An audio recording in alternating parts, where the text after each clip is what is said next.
আসসালামু আলাইকুম। আজকে এটা হচ্ছে আমেরিকান বুচার্স নাইফ। এটা দিয়ে আমরা আমরুপালি গাছ পাকা আম কাটবো। দেখি আমটা কাটা কেমন হয় এই নাইফ দিয়ে, আর আমের স্বাদটা কি এটা যাচাই করব। ও আমের কালারটা দেখেন, অসাধারণ কালার। এবার আমরা আমটাকে একটু স্টাইলের সাথে কাটবো, ঠিক আছে?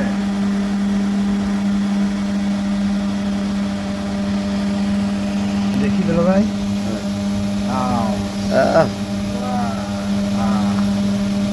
এখন আমরা খাই টেস্ট করবো, দুলাভাইকে দিয়ে শুরু করবো যে আমের টেস্ট কি। দুলাভাই এটা আমের টেস্টটা করেন। এই আমটাতে হাবি এই আম নেই। হেভি টেস্ট না? হ্যাঁ আমরা একটু খেয়ে দেখি। এই আম দেই ও, বিশাল আমরুপালি। টেস্ট, বিশাল টেস্ট। ধন্যবাদ সবাইকে। ভালো লাগলে ভিডিওটা শেয়ার করবেন।